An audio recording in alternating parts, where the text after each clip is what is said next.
What's happening, everyone? Just driving down the highway and I wanted to come back for another one.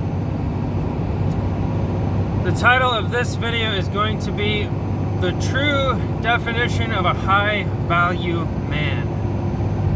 The term high value man has been floating around the internet for a while now, and I kind of wanted to jump in and give my piece on the subject because I think we all need some more clarity on what this really means.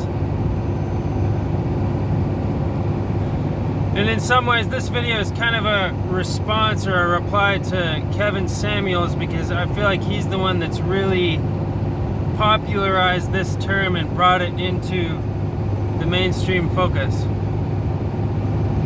The way he defines a high value man is basically, you got to make $400,000 a year, you got to make X amount a year. And I kind of want to critique that and give my own message, because I feel like we're missing something if that's how we're going to be defining ourselves. So if you look throughout human history, if you look throughout the millennia, the thousands and thousands of years or whatever, however long humans have existed, you got to ask yourself the question, what truly makes a man valuable? What is it? And to me, it comes down to one word: adaptability. How can you adapt to the situation you find yourself in? How can you use the tools you have to make it happen, to succeed, to get food, shelter, water, to defend yourself? How do you do that? Adaptability. So to me, the real definition of a high value man is a man who can adapt to any situation he's placed in. It's not about making $400,000 or whatever, 6 figures a year, because what if there's an economic collapse, for example? What if there's war? What if there's famine? Your $100,000 or whatever is not going to mean anything. To me, a true test of a high value man is how well he can adapt to the situation he's in. If you drop him off in the middle of nowhere, what's he going to do? How can he adapt? How can he survive? That's just one example, and you can kind of use this and apply it in a lot of different areas, but to me, it all comes down to adaptability. How can you take what you've been given and adapt and make it all happen? How can you think critically? So to me, a high value man is he can adapt. He can think critically.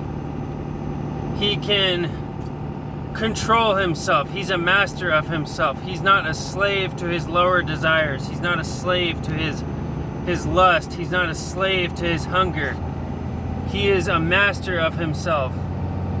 He is driven by focus, discipline, and order. He's not driven by what society wants and what society craves. So Kevin Samuels thinks a high value man is based on the market or whatever, or what society wants. Well, I gotta critique that, because that's just not true. Because if you're relying on something outside of yourself to define what you are, you're losing right off the bat. A high value man is someone who can adapt, someone who can make it happen no matter what, someone who can move forward in the face of adversity.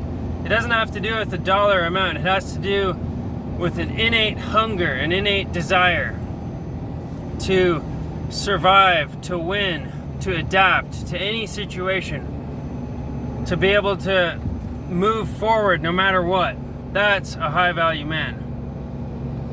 So please comment, share, subscribe, critique me if you want. I want you guys to really think about this, because I feel like we're missing something if we're going to define a high value man based on income or based on societal expectations. Because yes, those are important. Yes, it's important to be financially free, but there's more to it than that. And I just kind of wanted to simplify it down to adaptability, because obviously if a man can adapt very well to any situation, he's going to be able to make a good living. But that's just only that's only one piece of the pie. So please leave your comments. Please discuss with me what you think a high value man is in the comments. But that's just my piece right here. I wanted to kind of critique Kevin Samuels and give my own piece. Anyway, guys, have a great day. I'll catch you later.